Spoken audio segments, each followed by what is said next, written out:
Good morning. Happy Sunday. I hope that all is well with you and those that you love and hold dear. I am sitting in my Therasage sauna, and I thought that I would just hop on here just to connect with you just for a moment. And I thank you for your time. I just wanted to say that thoughts become things.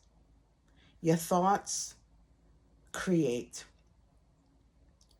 So if you're able to see, if you're able to envision what it is that you're trying to accomplish, as though you already received it, that is a way to accelerate what it is that you want for your life. How exactly it is that you want your life to be. But more important than visualizing what you want for yourself or how you want your life to be is feeling the emotion, right? That's where the power arises. The power arises in feeling and experiencing that emotion in a way as though you've already received what it is that you've asked for, right? And so a lot of people think that, this is woo-woo, this is esoterical thinking, this is new age thinking, but this is backed by science. And so those people who are deep in religiosity, certain forms of religion may not embrace this and actually may discourage this kind of thinking.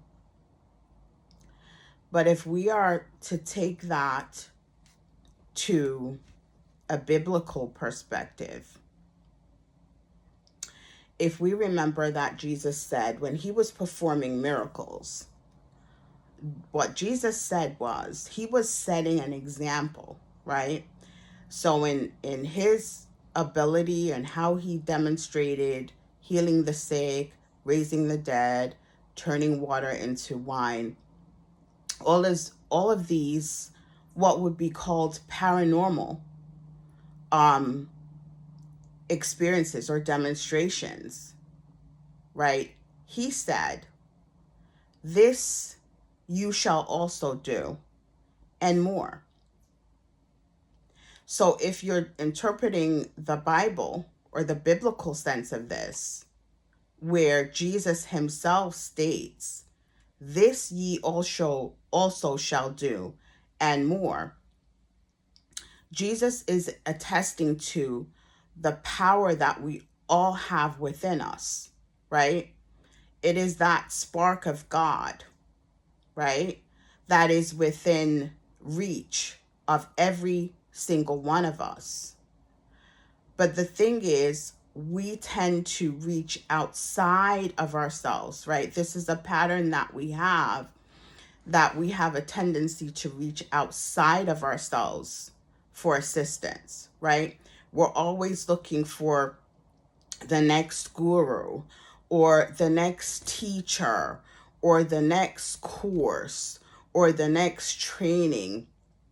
And yes, education is important. It really is important. Research is even more powerful because that information is readily accessible for everybody who seeks or desires to find it, right? But the power lies within ourselves. That's where the power comes from.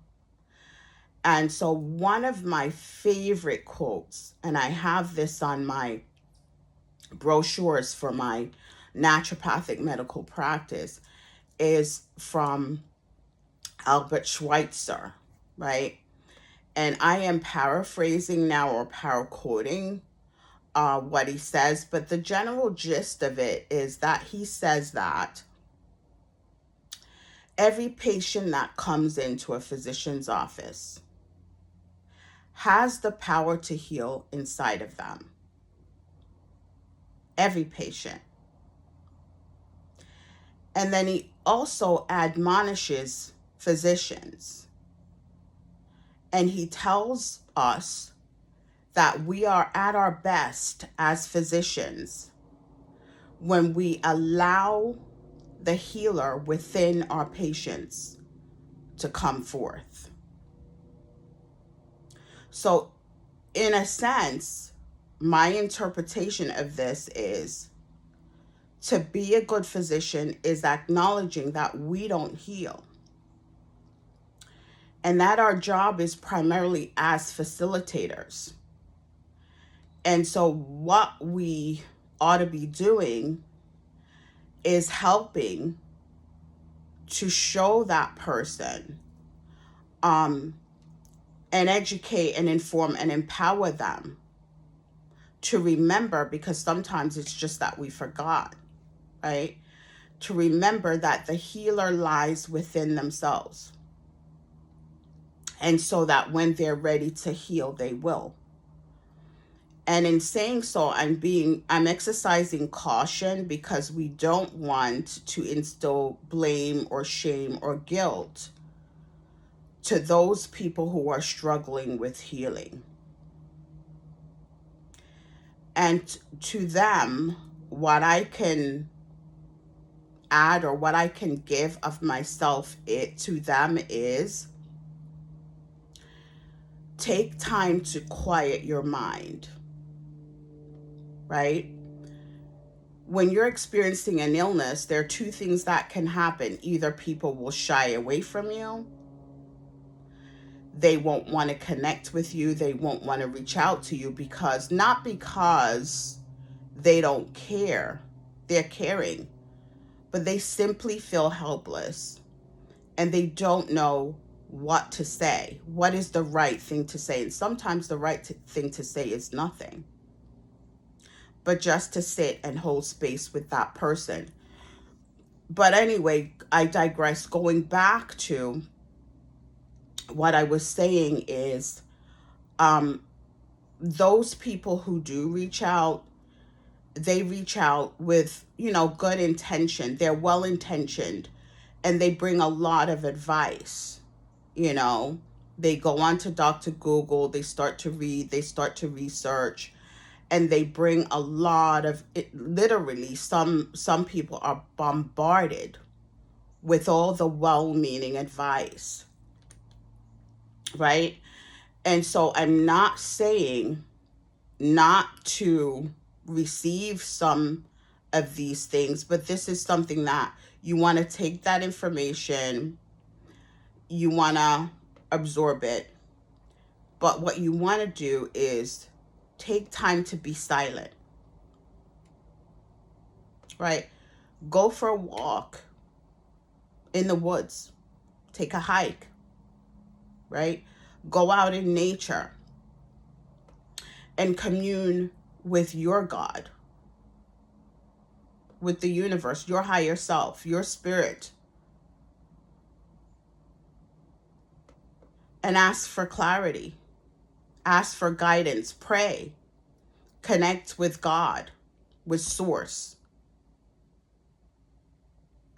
and ask for guidance, ask for clarity. Go within. And a lot of times, by simply developing a practice of going within, a practice of stillness, you will most often, if you're dedicated to this, will begin to find answers. You will start to get instinctually a feeling, or you will be able to, you will start bringing people into your lives. You will start meeting people. You will start interacting with people. You will be guided to certain books or research or connections. that will actually validate, confirm what your gut feeling was originally.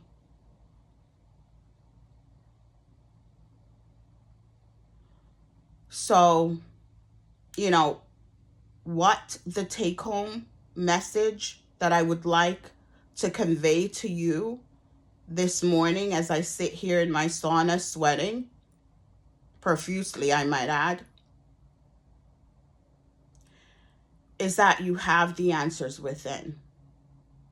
You know, there's a saying that those who don't go within go without, which means that you lack. You lack blessings. You lack abundance.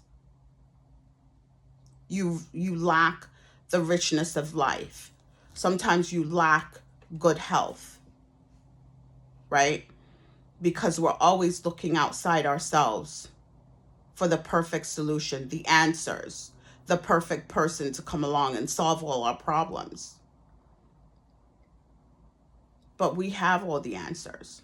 We have everything that we need.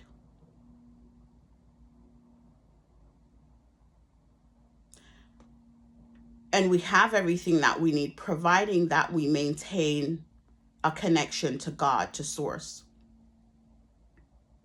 Because that is the spark of life, the God energy, right? And so, again, going back to, biblical context, we are made in the image and the likeness of God. So the essence of God is within us at all times. So we don't have to reach outside ourselves to tap into the power of that essence of God. But what is necessary for us is to go within. So there are people who may not receive this well, and they might say, oh, what happened to her? She's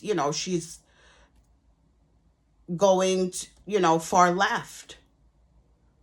She's going into this woo-woo space,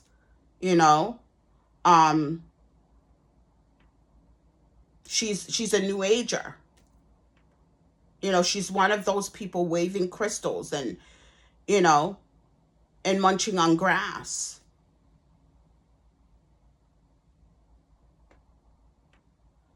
But no. When you begin to take the time to silence the mind, which is always busy and is driven and motivated by ego and a sense of self, individuality, when we're interconnected to everything, the universe, the multiverse, the cosmos, right? The animals, the grass, the plants, the trees, the herbs, we're all interconnected. And when we can realize that and receive and accept that as a truth, right? Because what is a belief? It is a thought. It's a repetitive thought. It's something that we hear over and over and over again. A lot of us have formed our belief based on what we were taught in school, by our teachers, by influential people in our lives when we were children, at those vulnerable developmental years, from birth to approximately 7 years old, right? So everything that we were fed and that we hear and we're exposed to repetitively becomes our belief. And a lot of times those are misguided, misinformed programmings.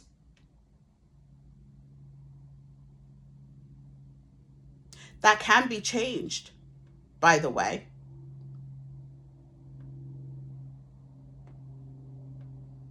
Because if I'm telling you that thoughts become things, and I'm telling you that you can change your thoughts over time, exactly, just by taking time to connect to Source, to God, in whatever way, through meditation, through prayer, even through walking in silence, on the beach, in the forest, sitting down, journaling, writing. These are forms of meditation. These are forms of quieting the mind. And when we're able to stop all of that ego-driven chatter within our minds,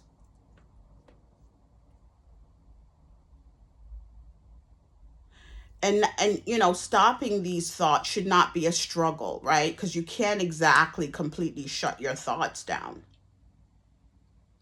But don't engage with those thoughts. Accept them, acknowledge them, and let them pass. Right? It's the same thing as emotions. We're taught to suppress negative emotions. But is there really such a thing as a positive or a negative emotion, or is just an emotion, a feeling? Right? So if we attempt to stifle, suffocate, hide away emotions, they will manifest in some type of physical symptom, one way or another. They will arise, they will manifest somehow, right? And so I have feelings of anger. You have feelings of anger. Everybody has feelings of anger, right? Which can be misconstrued as a negative emotion. But is it negative, or is it your true, authentic feeling, how you feel? Whether that is an ego-derived emotion, it really doesn't matter. It's something that you feel. It's your feelings. So what I would do in that sense is accept that emotion, sit with it for a little while. You may even question its source. Where is this coming from? Or its root? Where is this emotion derived? Or sometimes it really doesn't even matter. Don't engage with it, right? It's here. Acknowledge that it's here and release it.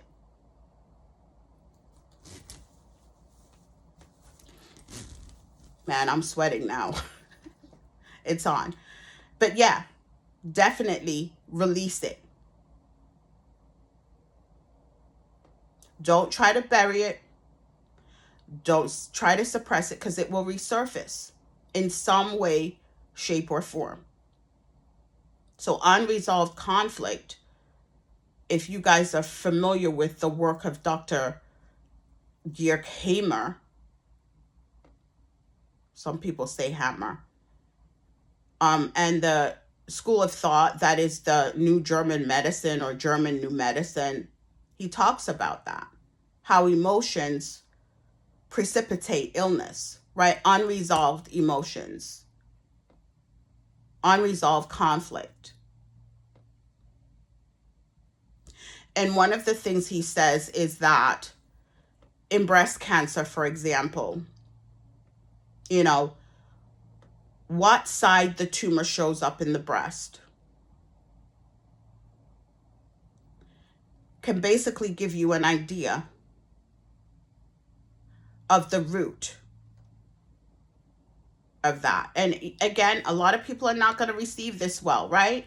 But empower yourself, read, research. That's what I'm saying. Don't accept what I have to say about it. As who am I, right? I'm just bringing you information, right?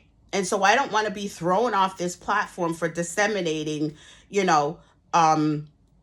information that's false or incorrect. I don't want to do that. That's not my goal this morning. I don't have time to waste doing that. But I'm saying, do your research, do your due diligence, become empowered, right? Empower yourself through knowledge and environmental awareness. But anyway, I digress again. He said that when cancer shows up in the left breast, it is generally associated with conflict between your child, the individuals that you gave birth to, and your mother. Either or, maybe both, right? That left-handedness.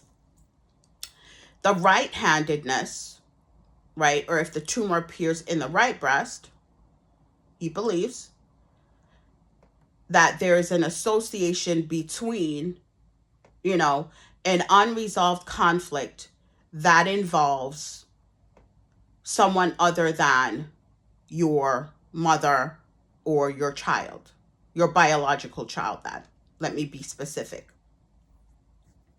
So it could be your husband, it could be your siblings, it could be a business partner. That is left up to the interpretation of the person who is housing that tumor. And a lot of times, when that is introduced, I will have a lot of people say to me, well, how did you know that? How could you have possibly known that? Because that generally does not show up on the health history intake form. Because nobody really wants to talk about trauma, whether it's physical trauma, mental, emotional trauma, verbal abuse, trauma that comes from that. That's generally not a conversation that we're open to disseminate to people, because not everybody deserves our vulnerability, right? So we don't give up that information easily. And it is not something that I would discuss, openly, unless that information is volunteered. But I will say to the person, sit with that, meditate on that, pray about that, and see what comes to mind and write it down. Okay? Write it down and see what emerges. So yeah, I'm not going to keep you much longer. This is your Sunday, and I hope that you're taking time during the week, for self-care. Because everything that I just spoke about is ways that you can care for yourself. Okay? So, happy Sunday to you. Please know always that everything is working out for your greatest and highest good. That is a new belief that I want you to foster, which means that what is a belief? It's a repetitive thought. So every day that you wake up, tell yourself, everything is working out for me.